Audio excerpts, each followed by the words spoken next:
Now coming to the next question. Question number 3 is why should oils and fats be not released in the drain? Explain. So ये हमने discuss किया था, फिर fill in the blanks में भी आया था कि ऑयल्स और फैट्स ड्रेन को क्या कर देते हैं, ब्लॉक। तो यहाँ पे यही पूछा है कि उनको हमें ड्रेन में क्यों नहीं डालना चाहिए।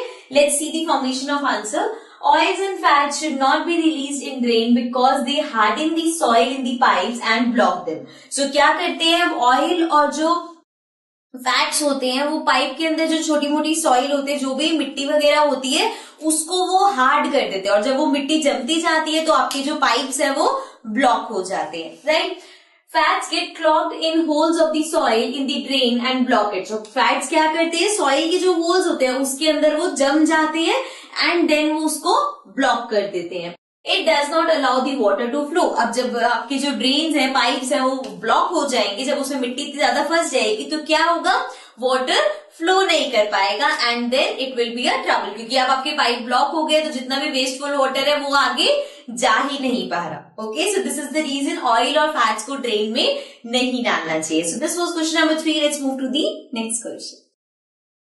So now coming to the next question, which is question number 4. Describe the steps involved in getting clarified water from waste water. अब waste water में से clarified water तक पहुंचने के लिए अलग अलग processes follow होते हैं। So उसको हमें यहाँ पे define करना है कि क्या क्या steps involved होते हैं। So following are the steps involved in purification of water. सबसे पहले है firstly, all the physical impurities like stones, plastic bag, cans, etc. are to be removed. It is done by passing the water through bar screen. So सबसे पहले जो large objects है, देखो ये चीज हमने नोट्स में भी डिस्कस करी थी, बट वो हमने बहुत डिटेल में वास्ट में डिस्कस करी थी। अब यहाँ पे हमें उनके छोटे पॉइंट्स बना के मेंशन करना, बिकॉज आप एक ही आंसर को इतना लेंथी नहीं कर सकते। तो यहाँ पे वो वही चीज, सेम चीज है जो हम पढ़ के आए हैं, बट वो शॉर्ट में रिप्रेजेंट करी हुई है। तो सबसे पहले जितनी भी लार्ज ऑब्जेक्ट्स हैं, जैसे कि प्लास्टिक बैग्स हो गए, कैन्स हो गए, स्टोन्स हो गए, तो उन सबको क्लियर किया जाता है। कैसे किया जाता है, वाटर को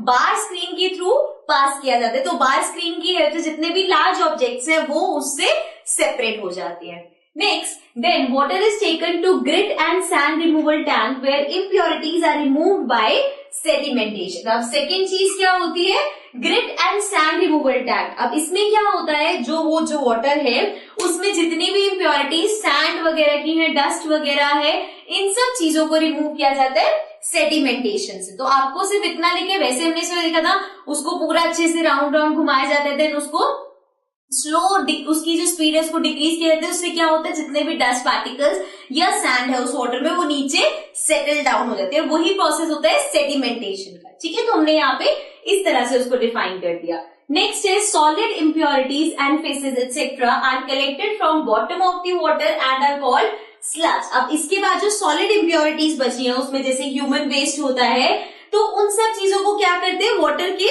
बॉटम में कलेक्ट किया जाता है एंड देन उसको सेपरेट किया जाता है और उसको हम क्या बोलते हैं, स्लज। ये हमारे पास फिलिप्स में भी आया था। नेक्स्ट लास्ट स्टेप है clarified water is cleaned of other impurities by erector or disease causing bacteria removed by chlorinization। ये हमने देखा था ना। फिर बाद में लास्ट में केमिकली भी उसको ट्रीट किया जाता है।